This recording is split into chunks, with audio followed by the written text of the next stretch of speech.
There's one thing in common in nearly everything I've studied about behavior change. The technical term is impulsivity. Impulsivity is why the last item in my grocery cart comes from the display at the checkout line.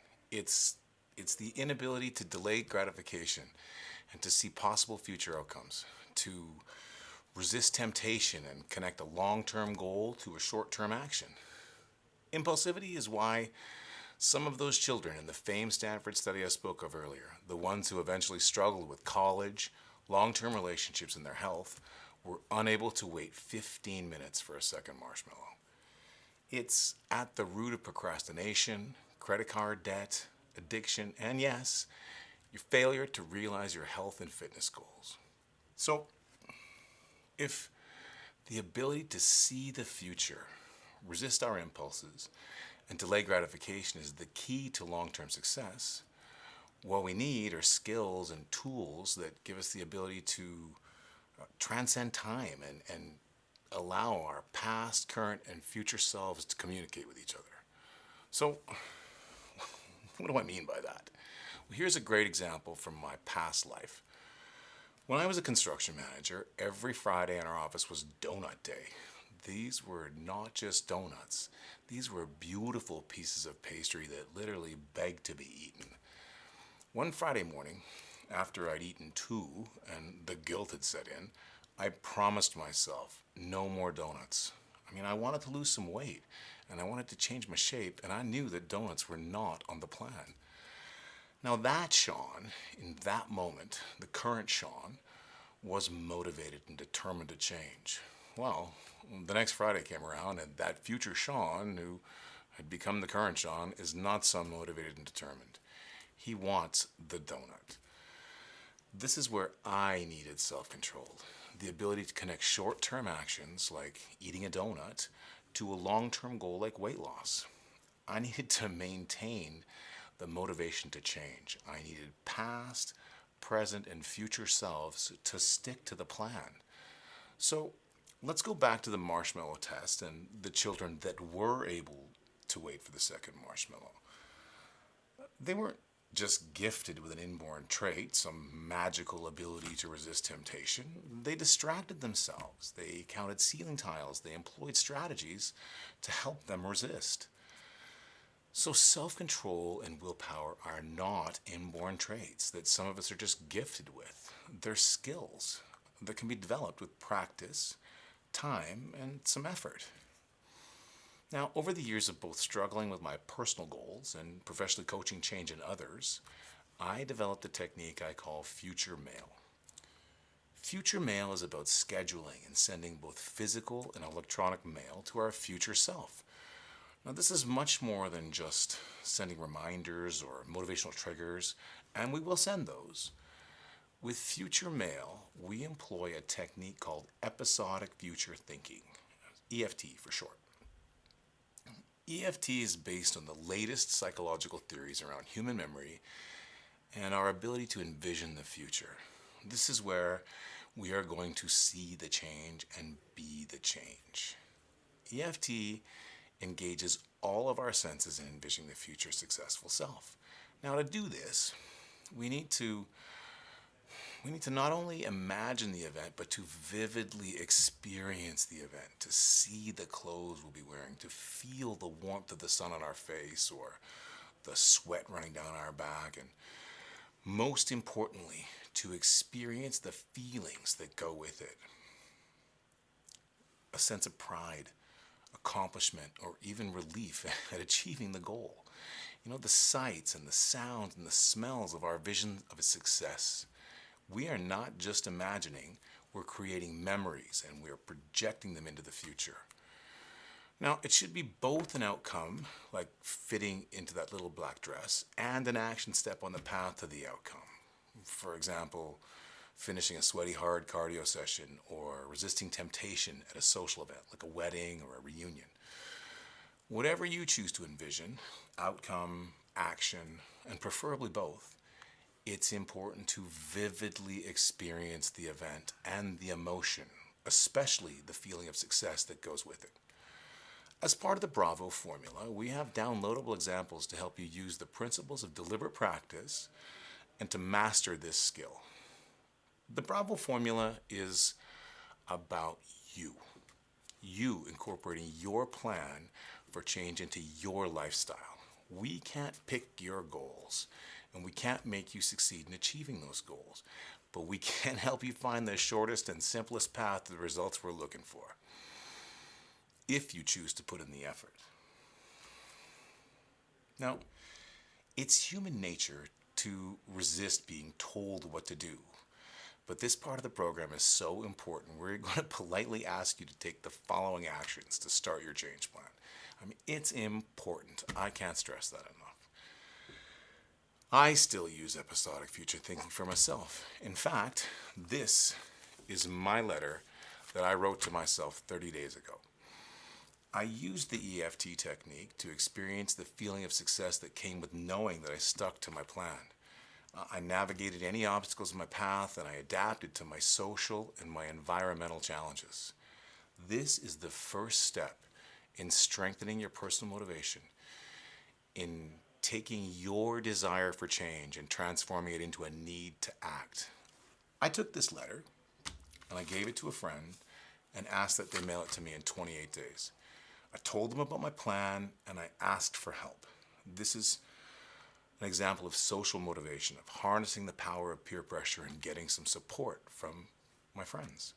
So, step one, in your change plan, write a letter to yourself and using the EFT technique vividly and viscerally envision the experience, what it will feel like to have done all that you can do to stick with the diet we help you develop and the exercises we prescribed. For 30 days, you will plan, strategize, and adapt to challenges presented in your personal, social, and physical environments. Now, whatever part of the Bravo formula you've committed to, diet, exercise, or both, now is when you set your intention and make your success a memory. Now, let's take a look at my letter. I'm a little nervous, to be honest.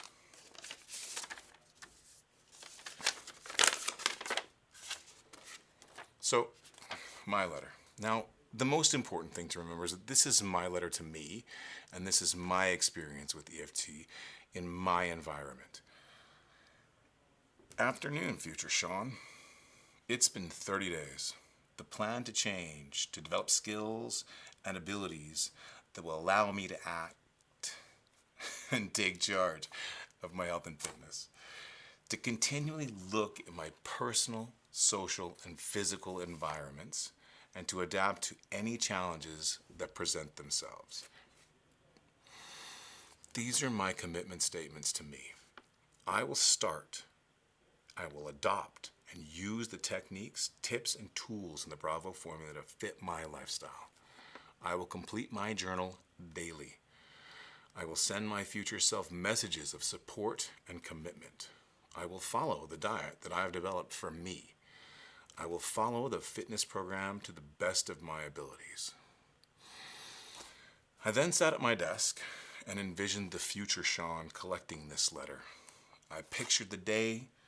I felt the ache in my knee that comes from when I sit at the desk for too long. I heard the song playing in the gym, and I felt the heat of that summer day. This was my memory of my success. I'm going to read to you what I wrote, and hopefully you'll understand. It's a beautiful, hot, sunny day. The mail has just arrived. I'm wearing a black t-shirt, shorts, and my gym shoes. Sitting at my desk, my left knee aches a little. I can smell the deodorant that I just reapplied. There's a song playing in the gym, Old Town Road, which is playing everywhere right now. I get up and walk to the front. The aluminum door handle is cool to the touch from the office air conditioning. Opening the door, I'm hit with a wave of heat as I walk to the mailbox, baking hot in the summer sun. I'm careful not to touch the metal as I open it and remove the mail. Coming back in and taking my seat in front of my desktop, I take just a minute to enjoy the feeling of success, savoring the sensation of sticking to my plan, of doing what I said I would do. I take just a minute to enjoy this. I'm proud of myself. I'm proud of you for making the choice to change and for doing the work.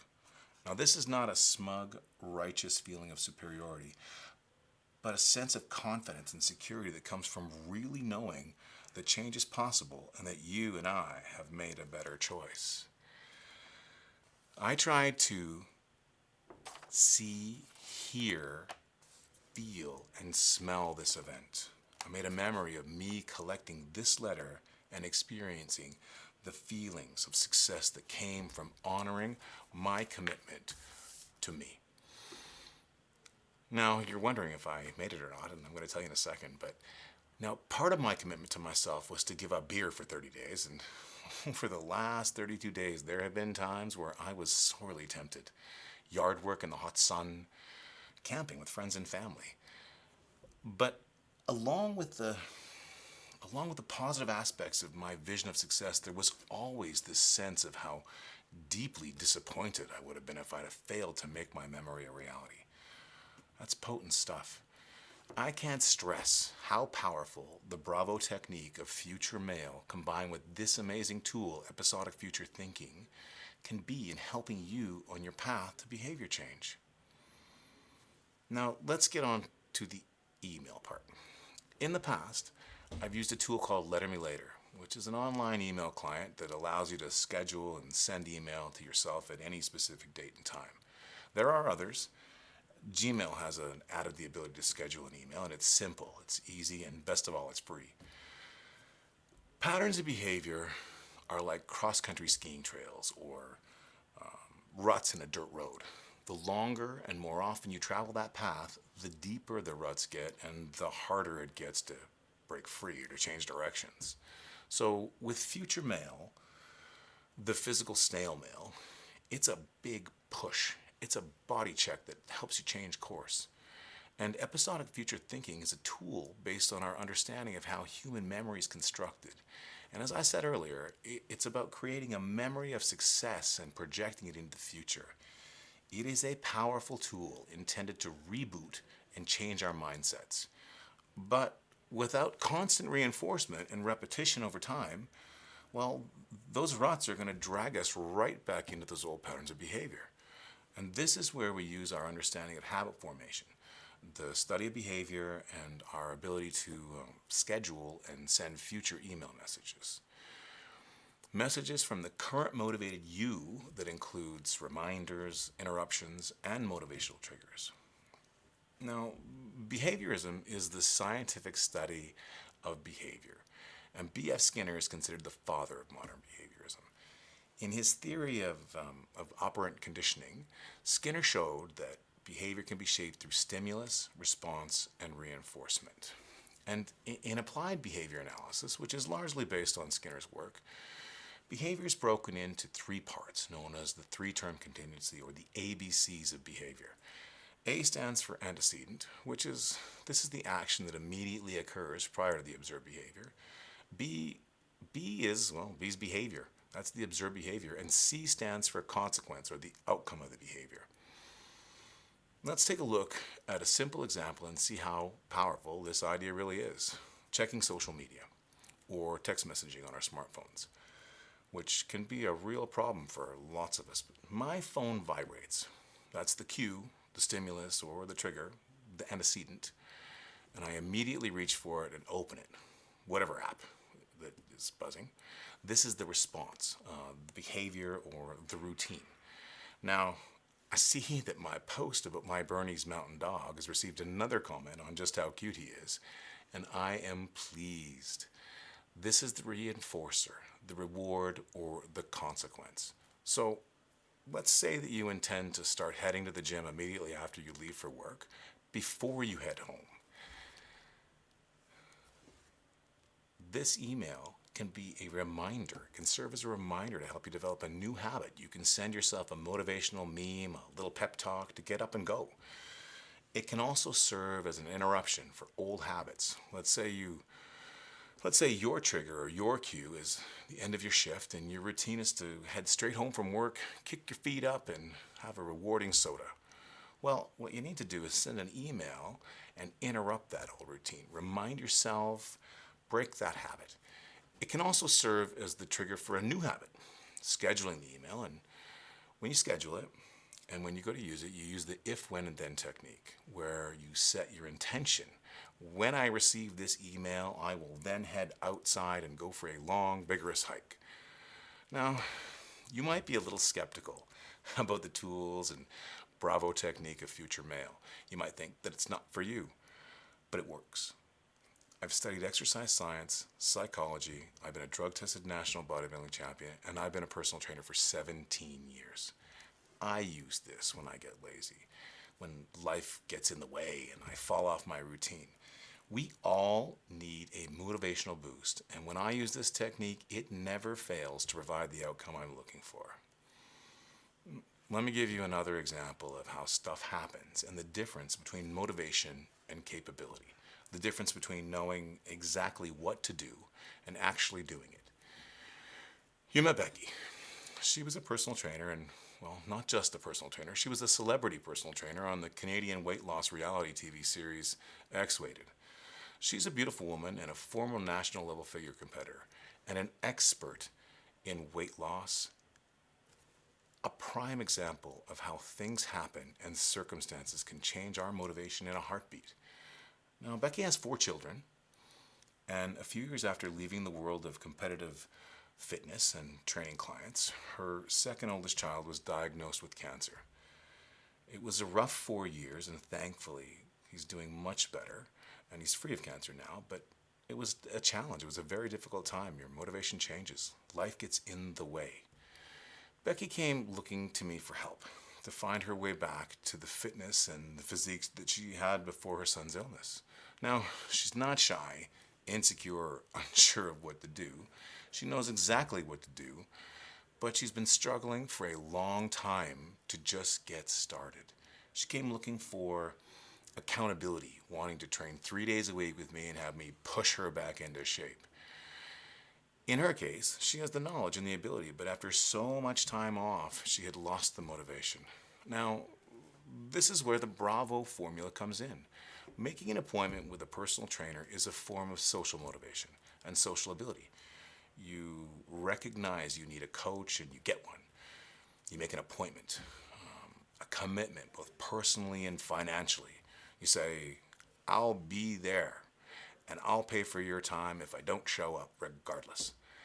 Well, this is good, but it can, and in our case, it does get better. This is a form of extrinsic motivation. I am the outside force pushing you to do what's necessary. Becky and I talked about this at length, and we worked up some strategies to turn that external or extrinsic motivator into an intrinsic or an internal force for change. That's what we want. We want to do it. Her life has changed. She runs multiple businesses, and this aspect of her world forces her to keep odd hours on the weekend and to travel extensively. It just wouldn't work. I can't be there for her all the time. So in order to succeed, she has to take that extrinsic kickstart that I have provided and transform it into an internal need to take the small steps, the continual actions necessary for change. So we talked about linking the motivated, determined Becky with the Becky who just got home from work at 3 a.m. and the woman who just checked into her hotel after a 6-hour flight and a 3-hour delay in the airport. And what she's done is she's written letters to herself and given them to her mom to mail them periodically. She's taken her phone and put reminder alarms with labels on them to help her stay on track. Now, sometimes these labels can be supportive and motivational, like remember what it is you want and I don't know, something like that. But they're also instructional and direct. You just checked in, put your gym clothes on, and get to the gym. Get your sweat on. Using the Bravo formula, Becky's taken into account her needs, who she is, and what works for her. So this is what she's used. She's used our techniques to reignite her motivation. And this is what we want you to do. We want you to use the Bravo formula to start your change plan.